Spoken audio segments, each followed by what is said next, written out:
Le clan est là à la vie, à la mort. Le clan s'occupe de son monde.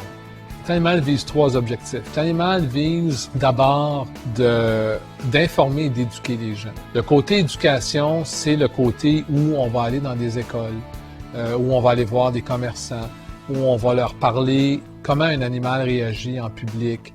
Parce que, vous savez, les gens qui ont des animaux, c'est des gens qui sortent, là, qui vont sur des terrasses, qui vont dans des restaurants, qui veulent amener, parce que l'animal fait partie de la famille. L'animal n'est pas un humain, et l'animal fait partie de la famille maintenant.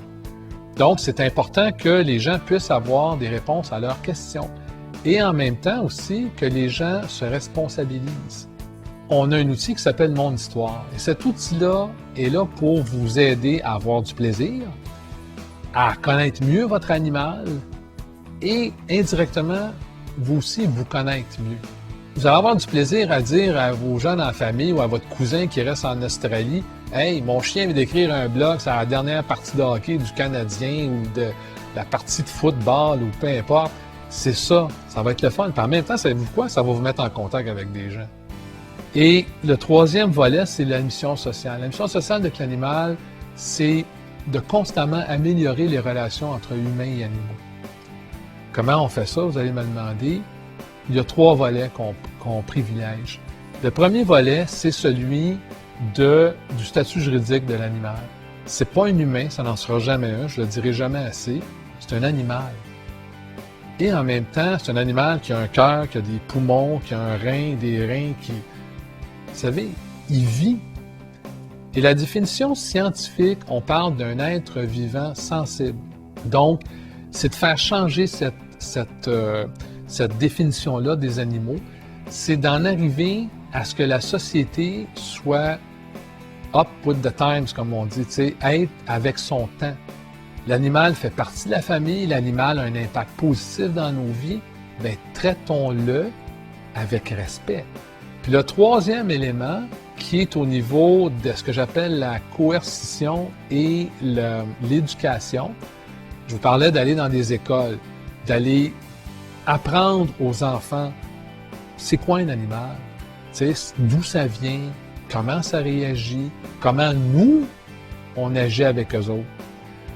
Et en même temps, il y a des situations qui sont plus désagréables, qui sont plus difficiles, comme les usines à chiots. On va faire mal où ça compte, dans le portefeuille. Fait que couper l'argent aux usines à chiots, à un moment donné, ils ne seront plus capables de vivre. Comprenez-vous? Fait qu'il y a ça. Ça peut être au niveau de la vente des animaux dans les magasins. Nous sommes contre la vente d'animaux dans les magasins, à moins qu'ils proviennent d'un refuge. Moi, je pense que ça couperait de beaucoup la filière des animaux qui proviennent des usines à chiots qu'on retrouve dans les animaleries. Fait que vous avez l'éducation et l'information, vous avez la communauté à travers mon histoire et vous avez les problèmes dans la société qu'on a qui sont reliés au monde animal dans lequel l'animal va s'impliquer. Fait que les professionnels dans l'animal, c'est le premier critère. Ce sont des gens d'expérience dans leur métier, ça peut être des entraîneurs canins, ça peut être des comportementalistes félins, ça peut être des vétérinaires d'expérience avec les petits animaux, les animaux de ferme, peu importe. Mais ce sont des gens qui ont une certaine expérience et ce sont des gens qui ont la passion et qui veulent la communiquer, cette passion-là. Mais ce que l'animal va faire, c'est qu'il va vous donner l'information de la meilleure source possible, la source la plus crédible, la source la plus sûre, la plus accessible, 24 heures par jour, 7 jours par semaine.